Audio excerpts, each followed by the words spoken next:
Hujan deras membasahi jalanan kota kecil di Jawa Timur malam itu. Lampu-lampu jalan berkelip redup, memantulkan bayangan basah di aspal yang licin. Di kejauhan, langkah kaki seorang pria terdengar tergesa-gesa, menembus kegelapan. Pria itu adalah Jody, seorang surveyor leasing yang biasanya hidup teratur, namun kini wajahnya pucat pasi, matanya cekung, dan napasnya tak beraturan. Bukan karena sakit, tapi karena ia sedang diburu waktu. Dalam genggaman tangannya ada selembar surat peringatan hukum. Angka yang tertera di sana membuat dadanya seperti diremas, ratusan juta rupiah. Semua karena satu kesalahan fatal, nasabah yang ia verifikasi kabur, meninggalkan cicilan macet, dan menggunakan mobil jaminan bodong. Kalau nggak ada uang minggu depan, siap-siap masuk bui, suara atasan leasingnya masih terngiang di telinganya. Jody tahu, dalam sistem hukum, meski ia merasa tak bersalah, tanda tangannya di berkas survei menjadi jerat yang menjerumuskannya. Tak ada keluarga kaya yang bisa menolong. Tak ada tabungan besar. Tak ada waktu. Di tengah keputusasaan itu, muncullah Bayu, teman lamanya yang dikenal punya banyak jalan pintas untuk urusan sulit. Bro, kalau masalah duit segede itu, nggak bisa cuma ngandelin kerja keras. Ada orang yang bisa bantu. Tapi, ya, jalannya nggak biasa, ujar Bayu sambil menatapnya penuh arti. Jody menelan ludah. Jalan nggak biasa, maksudnya? Bayu menunduk, suaranya nyaris berbisik. Ada ritual. Di sebuah goa. Malam Jumat Kliwon. Nggak semua orang berani. Tapi kalau berhasil, masalah lo kelar. Hati Jody bimbang. Ia tahu agama melarang keras segala bentuk kesirikan. Ayahnya dulu sering berkata, "Nak, jangan sekali-kali minta tolong selain pada Allah. Jalan itu gelap, dan ujungnya selalu celaka." Tapi rasa takut penjara, rasa malu pada istri dan anak, membuat pikirannya kabur. Malam itu, tanpa berpikir panjang, ia menerima tawaran Bayu. Keputusan yang kelak, menjadi awal dari malapetaka yang tak pernah ia bayangkan. Langit malam pekat tanpa bintang. Mobil tua yang dikendarai Bayu melaju menembus jalan berkelok-kelok menuju kaki gunung. Hujan mulai reda, tapi kabut turun tebal, membuat jarak pandang hanya beberapa meter. "Bey, tempat ini aman kan?" tanya Jody dengan nada ragu. Bayu tersenyum samar, tapi matanya tak lepas dari jalan. "Aman, asal lo ikutin semua aturan di sana. Jangan nanya aneh-aneh. Jangan nolak apapun yang dikasih." Kata-kata itu membuat tengkuk Jody merinding. Ia mencoba mengusir rasa takut dengan membaca istighfar pelan, tapi setiap kali ia melakukannya, Bayu justru meliriknya tajam, seakan memberi isyarat untuk diam. Setelah hampir 1 jam perjalanan, mereka tiba di sebuah area sunyi. Di kiri kanan hanya hutan rimbun. Suara serangga malam bersahut-sahutan, tapi entah kenapa terdengar seperti bisikan yang tak dimengerti. Di depan mereka berdiri sebuah gapura batu tua berlumut, separuh tertelan akar pohon besar. Bayu mematikan mesin mobil. "Kita jalan kaki dari sini." Jody menatap ke dalam. Jalannya hanya berupa setapak tanah, licin karena sisa hujan, mengarah ke kegelapan. Di ujung jalur itu, samar-samar terlihat mulut sebuah goa. Dari sana tercium aroma wangi yang aneh, campuran kemenyan dan daging mentah. Semakin dekat, bulu kuduk Jody makin berdiri. Di depan goa, seorang pria tua berambut putih panjang duduk bersila. Kulitnya keriput, tapi matanya berkilat aneh, seakan tembus pandang. Di sampingnya, 2 lilin besar menyala, dan di antara lilin itu ada kepala kambing hitam yang masih segar, darahnya menetes ke sebuah mangkuk tanah liat. Bayu memberi isyarat agar Jody maju. Tapi saat Jody melangkah, Bayu justru berhenti dan berbisik, "Gue nggak bisa masuk. Lo yang harus terusin sendiri. Ingat, apapun yang terjadi, jangan coba lari." Detik itu juga, dada Jody terasa sesak. Ia baru sadar, mungkin ia sudah melangkah ke wilayah yang tidak seharusnya ia masuki. Jody menatap punggung Bayu yang perlahan menghilang di balik kabut, meninggalkannya sendirian di depan goa. Hatinya mulai panik. Ia melirik pria tua berambut putih panjang itu, yang sejak tadi hanya diam, menatapnya lekat, seperti sedang membaca isi pikirannya. "Masuk." Suara pria tua itu terdengar berat, seperti datang dari dalam goa, padahal bibirnya nyaris tak bergerak. Dengan langkah kaku, Jody melangkah masuk. Udara di dalam goa lembab dan dingin, bercampur aroma menyengat kemenyan dan darah hewan. Di dinding-dinding batu, obor kecil tertancap, cahayanya berkelip seperti nyala lilin tertiup angin. Di tengah ruangan goa, ada lingkaran tanah yang digaris dengan serbuk putih. Di sekelilingnya, berbagai sesaji tersusun, nasi tumpeng, bunga 7 rupa, kendi berisi air merah, dan seekor ayam hitam yang masih hidup, kakinya terikat. Pria tua itu berjalan memutari lingkaran sambil melantunkan mantra. Bahasanya aneh, campuran Jawa kuno dan kata-kata asing yang membuat kepala Jody berdenyut. Tiba-tiba, pria tua itu berhenti, menatap Jody. Kau mau uang?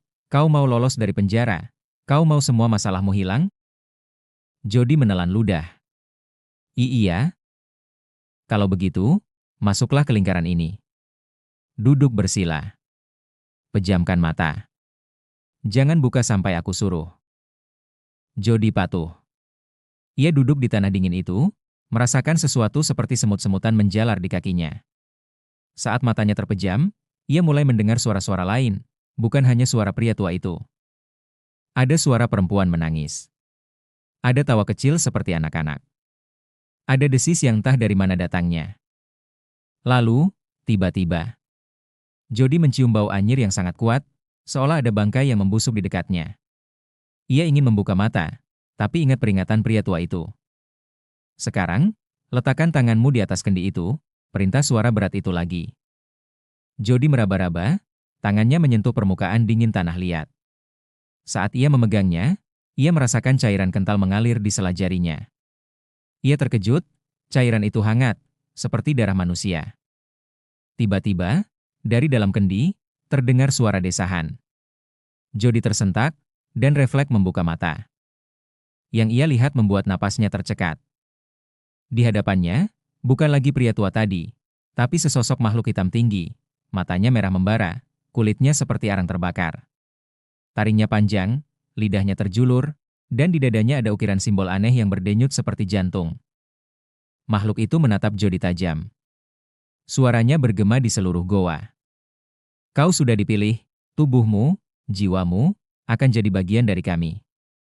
Jody berusaha berdiri, tapi tubuhnya kaku seperti dipaku. Dari sudut matanya, ia melihat Bayu berdiri di luar lingkaran, tersenyum lebar, bukan senyum lega, tapi senyum licik penuh pengkhianatan. Jody baru sadar, ia bukan diundang untuk diselamatkan. Ia diundang untuk dikorbankan. Tubuh Jody bergetar hebat. Ia berusaha berteriak, tapi mulutnya terkunci rapat seakan ada tangan tak terlihat yang menekannya. Matanya terbelalak, menatap sosok hitam tinggi itu yang kini semakin mendekat, langkahnya berat namun bergaung di dalam goa. Dari sela kegelapan, muncul suara-suara aneh, seperti bisikan ribuan orang yang berbicara bersamaan. Aku lapar. Dagingnya, darahnya, kuat. Dia akan menjadi pintu. Bayu berdiri di luar lingkaran, wajahnya setengah tertutup bayangan, tapi mata itu memancarkan kepuasan. Seakan semua ini adalah bagian dari rencana yang sudah ia tunggu lama. Tiba-tiba, dari belakang makhluk hitam itu, muncul sosok perempuan berambut panjang, bajunya compang-camping, matanya kosong. Tangannya kurus, kukunya panjang dan hitam. Ia merangkak mendekat, lalu berbisik di telinga Jody. Kalau mau selamat, izinkan dia masuk ke tubuhmu. Ucapan itu membuat kepala Jody berdenyut keras. Dunia di sekitarnya mulai berputar, seperti ada dua kekuatan yang saling tarik-menarik di dalam dirinya. Tubuhnya panas, lalu tiba-tiba dingin seperti es.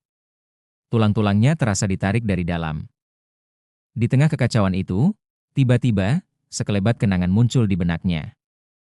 Ia melihat ayahnya, duduk di beranda rumah masa kecil mereka, memegang Al-Quran lusuh sambil berkata, "Nak, kalau kau berada dalam kesulitan, jangan sekali-kali mencari pertolongan selain kepada Allah. Ingatlah, jin dan setan hanya akan membawamu pada kebinasaan." Air mata menetes dari sudut mata Jody. Dalam hati, ia mulai mengucap istighfar. Pelan. Allahu Akbar. La ilaha illallah. Begitu kalimat itu terucap dalam batin, makhluk hitam itu meraung marah, suaranya memecah udara goa. Cahaya obor berkedip-kedip liar, sesaji beterbangan, dan tanah di lingkaran itu retak. Sosok perempuan berambut panjang itu menjerit, lalu lenyap seperti asap terbakar. Namun, Pria tua berambut putih itu menghentakkan tongkatnya ke tanah, membuat getaran mengunci tubuh Jody kembali. "Kau pikir kau bisa keluar begitu saja? Perjanjian sudah dimulai," teriaknya. Dan saat itu, Jody sadar, ia tidak hanya melawan rasa takut. Ia sedang melawan sesuatu yang mengincar jiwanya. Detak jantung Jody terdengar di telinganya sendiri, cepat dan keras. Lingkaran putih di tanah yang mengurungnya kini memancarkan cahaya pucat, seolah tanah itu hidup dan bernafas. Pria tua berambut putih berdiri di tepi lingkaran, menancapkan tongkatnya, lalu mulai melantunkan mantra yang terdengar seperti bahasa asing bercampur dengan dengusan napas berat. Setiap kata yang keluar, udara di dalam gua terasa semakin padat, menekan dada Jody. Bayu masih di tempatnya, namun kini wajahnya jelas terlihat oleh cahaya obor. Senyum itu, bukan lagi senyum manusia biasa. Bibirnya merekah terlalu lebar, matanya memantulkan warna merah seperti bara api. Tiba-tiba, dari langit-langit goa, turun puluhan sosok hitam. Mereka merayap di dinding, tubuhnya kurus kering, matanya kosong, dan mulutnya menganga seperti ingin melahap sesuatu. Mereka mengelilingi Jody, mencakar udara, mengeluarkan suara lirih seperti rintihan orang sekarat. Pria tua itu menoleh ke makhluk-makhluk itu dan berkata lantang, "Ambil dia. Jadikan dia pintu. Biarkan darahnya mengikat perjanjian." Seketika, makhluk-makhluk itu melompat ke arah Jody. Naluri takutnya memuncak, tapi di dalam hati, ia teringat kata-kata ayahnya. Ia memejamkan mata, dan dengan sisa tenaga yang ia punya, ia berbisik dalam hati. A'udzubillahi minasyaitonir rajim. Getaran mengalir dari dadanya, seperti arus listrik yang menghantam keluar. Cahaya terang seketika menyala di sekitarnya. Makhluk-makhluk itu menjerit kesakitan, tubuh mereka terbakar menjadi abu hitam yang lenyap di udara. Namun, kemenangan itu hanya sesaat. Pria tua itu mengangkat kedua tangannya tinggi-tinggi, lalu berteriak dengan suara yang bukan miliknya. Suara berat, dalam, seperti berasal dari perut bumi. "Datanglah, Tuan Besar." Tanah bergetar hebat. Dari celah retakan di lantai goa, muncul asap hitam pekat. Bau anyir darah bercampur belerang menyengat hidung. Dari dalam asap itu, perlahan-lahan, muncul kepala seekor binatang raksasa. Wajahnya mirip harimau, tapi matanya merah menyala, giginya panjang, dan lidahnya bercabang. Suara itu menggema di seluruh goa. "Serahkan dia, atau kalian semua binasa." Bayu berlutut hormat, pria tua itu tersenyum puas. Sementara itu, Jody mulai merasakan tanah di bawahnya seperti menghisap kakinya perlahan, menariknya ke bawah. Kaki Jody sudah tertelan tanah hingga lutut. Rasa dingin merayap dari bawah, masuk ke sumsum tulangnya. Asap hitam terus keluar dari celah di lantai goa, membungkus tubuhnya seperti belitan ular. Makhluk raksasa berwajah harimau itu menunduk, matanya yang menyala menatap tepat ke arah Jody. "Serahkan jiwamu, dan semua akan berakhir." Bayu melangkah maju, wajahnya penuh kegirangan. "Lakukan saja, Jod. Lo bakal bebas utang, hidup lo bakal mewah." Namun di saat yang sama, suara ayahnya kembali terdengar di benak Jody. "Tidak ada penolong selain Allah. Hanya Dia yang mampu membebaskanmu dari gelapnya kesulitan." Air mata Jody jatuh. Ia sadar, jika ia menyerah sekarang, bukan hanya hidupnya yang hancur, tapi akhiratnya pun binasa. Dengan napas yang tersisa, ia mengangkat kepalanya ke atas dan berteriak sekuat tenaga. "Allahu Akbar. La ilaha illallah Muhammadur Rasulullah." Teriakan itu seperti kilat yang membelah goa. Cahaya putih menyilaukan meledak dari tubuh Jody, memukul mundur makhluk-makhluk hitam. Makhluk raksasa berwajah harimau itu meraung keras, tubuhnya meledak menjadi ribuan serpihan asap. Bayu terhempas ke dinding goa, menjerit kesakitan. Pria tua itu mencoba melanjutkan mantranya, tapi lidahnya kaku, matanya membelalak, lalu ia roboh tak bernyawa, tubuhnya membusuk seketika di hadapan Jody. Tanah yang menelan kaki Jody perlahan mengendur. Asap hitam menghilang, dan goa mulai runtuh. Batu-batu jatuh dari atas, memaksa Jody untuk berlari keluar dengan sisa tenaga. Di luar goa, hujan deras kembali turun. Udara segar memenuhi paru-parunya, tapi kakinya terasa berat, nyaris tak mampu melangkah. Ia menatap ke belakang, goa itu kini tertutup longsor, hilang dari pandangan. Bayu tidak pernah keluar. Jody pulang dengan tubuh lemas dan luka-luka. Namun luka yang paling dalam bukan di kulitnya, melainkan di hatinya.